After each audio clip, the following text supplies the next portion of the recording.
नमस्कार। आज के बिजनेस अपडेट्स कुछ इस प्रकार से हैं। पहले मार्केट अपडेट, निफ्टी ऊपर गया है 0.097% से, ये बंद हुआ है 25,541.80 पॉइंट्स पे। डाउ जोन ऊपर गया है 0.90% से, नेस्डेक नीचे गया है 0.62% से, गोल्ड ऊपर गया है 1.44% से, इसकी वैल्यू रही है $3,355.20। क्रूड ऊपर गया है 0.89% से, इसकी वैल्यू रही है 65.69%, सॉरी डॉलर्स। अब हम चलते हैं हमारे कंपनी अपडेट सेशंस की साइड। तो पहले न्यूज़ आई है एनसीसी की।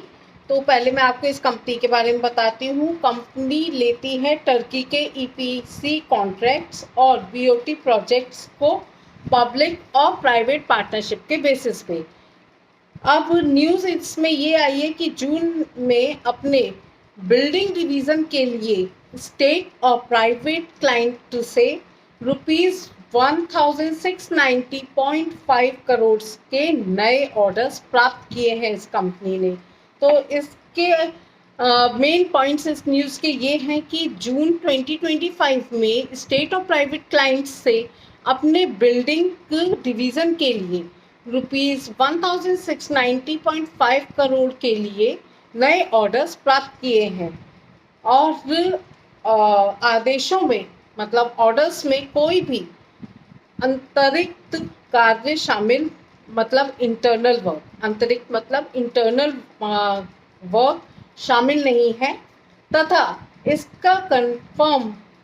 इसकी कंफर्मेशन जो है 30 जून को सीएफओ द्वारा की गई है और रेवेन्यू विजिबिलिटी को बूस्ट करता है और स्ट्रेंथ करता है कॉन्फिडेंस को, कोर इंफ्रास्ट्रक्चर ऑपरेशंस को।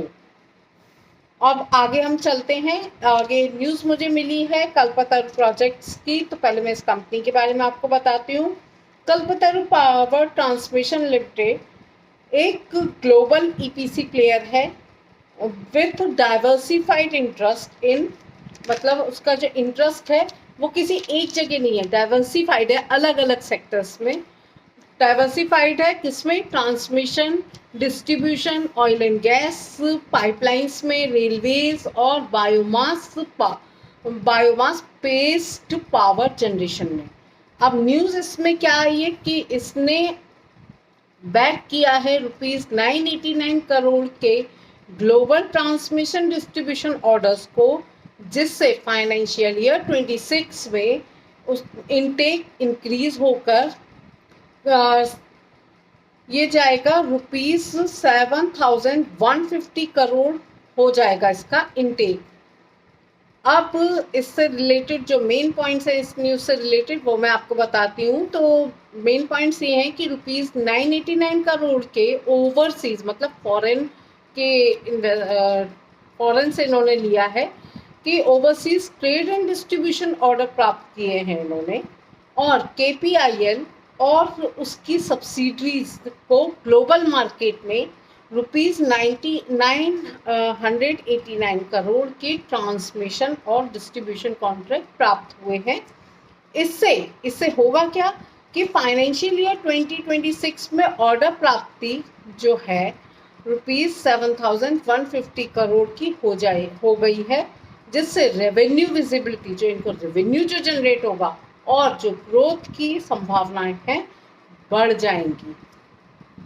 और इस जो जीत से केपीआईएल की ग्लोबल प्रेजेंस, जो ऑल ओवर ग्लोबली जो इनकी प्रेजेंस है वो मजबूत होगी, तथा इसकी कार्यान्वयन मतलब जो वर्क एफिशिएंसी है, कार्यान्वयन कैपेबिलिटीज सुदृढ़ हो जाएंगी।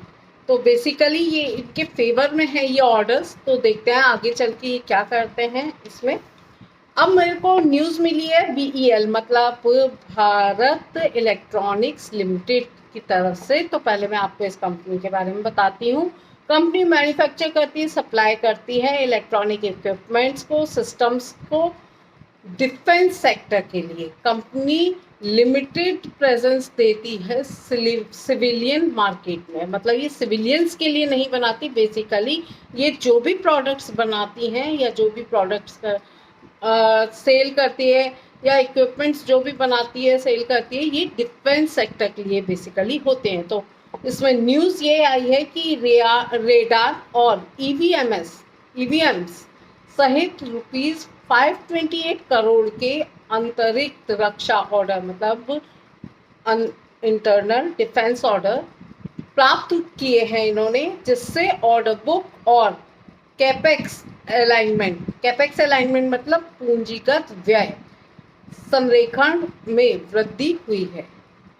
अब इस न्यूज़ के जो मेन पॉइंट्स है वो मैं आपको बताती हैं। 20 जून से अब तक ₹528 करोड़ के एडिशनल ऑर्डर्स ये प्राप्त कर चुकी है कंपनी।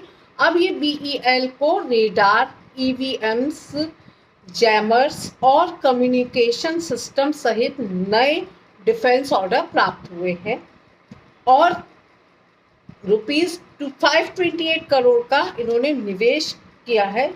इसकी ऑर्डर बुक को बढ़ावा देता है और इस प्रमुख डिफेंस सप्लायर के रूप में इसकी भूमिका को रेखांकित करता है। मतलब कि बहुत मजबूती प्रदान करता है ये कंपनी, हमारे डिफेंस को भी बहुत अच्छी मजबूत इक्विपमेंट्स प्रदान करके अपनी मजबूती को सुदृढ़ कर रही है।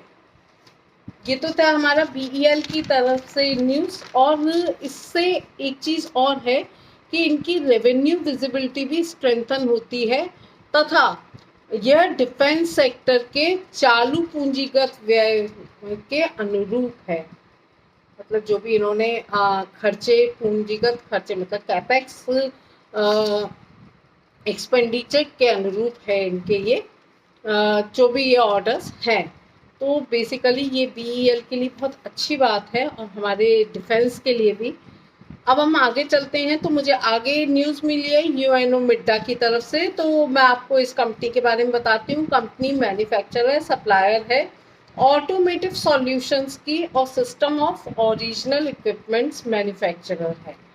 अब न्यूज़ क्या मिली मुझे मैं वो बताती हूँ। तो इसने एक्वायर किया है रिमेनिंग UNO मिड्डा EV सिस्टम्स के में ₹141.28 करोड़ में 49.9% स्टेक खरीद कर इससे फुल सब्सिडरी कंपनी बना ली है। अब कंपनी ने UNO मिड्डा EV सिस्टम्स में शेष अपना 49.90, पहले भी इसका स्टेक था लेकिन अब इन्होंने 49.90% स्टेक ₹141.28 करोड़ में ले लिया है, खरीद लिया है। ये इसके मेन पॉइंट्स बता दूं मैं आपको न्यूज़ के। खरीद लिया है जिससे यह होली ओन मतलब कि पूरी तरह से इनकी ओन्ड, मतलब ये इसके पूरे कर्ता धर्ता हैं, ओन्ड सब्सिडरी कंपनी बन गई है। और इस एक्विजिशन से EV सेगमेंट में नियंत्रण और स्ट्रेटेजिक अलाइनमेंट मजबूत होगा और इसका प्रभाव जो भी ये जो स्टेक इन्होंने खरीदा है इसका प्रभाव पॉजिटिव देखा जा रहा है, सपोर्टिंग देखा जा रहा है, जो कि इलेक्ट्रिक वाहन प्रणाली मतलब जो इलेक्ट्रिकली आजकल बहुत ज़्यादा वाहन मिल रहे हैं, 2 व्हीलर्स और 4 व्हीलर्स सारों में अब इलेक्ट्रॉनिकली इक्विप्ड आ रहे हैं कि अब पेट्रोल और डीजल का यूज़ ना होके वो इलेक्ट्रॉनिकली चार्ज होते हैं और फिर चलते हैं। में लॉन्ग टर्म ग्रोथ देखी जा रही है जो समर्थन प्रदान करता है। मतलब बेसिकली आगे हमारा जो फ्यूचर है वो इलेक्ट्रिक वाहन प्रणालियों का ही है। तो दोस्तों ये तो थे कुछ मेरे पास कंपनी अपडेट्स और इसमें जो आगे मुझे न्यूज़ मिलेगी वो तो मैं आपसे शेयर करूंगी ही। अब हम चलते हैं हमारे इंटरनेशनल सेगमेंट की साइड, इंटरनेशनल अपडेट्स की साइड। तो पता चला है बैंक ऑफ इंग्लैंड ने कहा है कि यूके में ग्रोथ तेज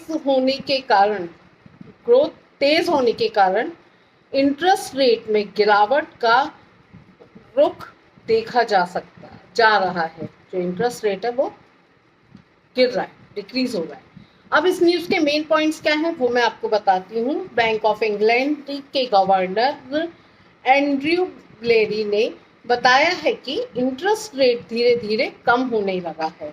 इकोनॉमिस्ट को वाइडली एक्सपेक्टेशन है उनकी, इकोनॉमिस्ट जो है उनको बहुत ज़्यादा एक्सपेक्टेशन है पॉलिसी मेकर्स से कि वो अगस्त में होने वाली नेक्स्ट गैदरिंग, मतलब नेक्स्ट बैठक जो होने वाली है उसमें इंटरेस्ट रेट में 25 बेसिक पॉइंट्स की कटौती करेंगे, जिससे सेंट्रल बैंक के जो बेस रेट है वो 4% हो जाएगा। और जो इन्फ्लेमेटरी प्रेशर है, मतलब मुद्रास्फीति का जो प्रेशर है, जैसे कि एवरेज वेजेस, एवरेज मतलब औसत, एवरेज वेजेस और इन्फ्लेशन से अधिक होना, जो मुद्रास्फीति है उससे अगर हमारी वेजेस ज़्यादा हैं, अधिक होना और हायर एनर्जी प्राइस होना का जो हायर एनर्जी प्राइस है कम होते दिख रही हैं ये दोनों चीज़ें। तो देखते हैं आगे इसमें और क्या मुझे न्यूज़ मिलेगी, वो तो मैं आपको अपडेट करूँगी ही अपने चैनल पे। वैसे और वीडियोस को देखने के लिए कृपया मेरे चैनल को लाइक, शेयर और सब्सक्राइब करें। Thank you.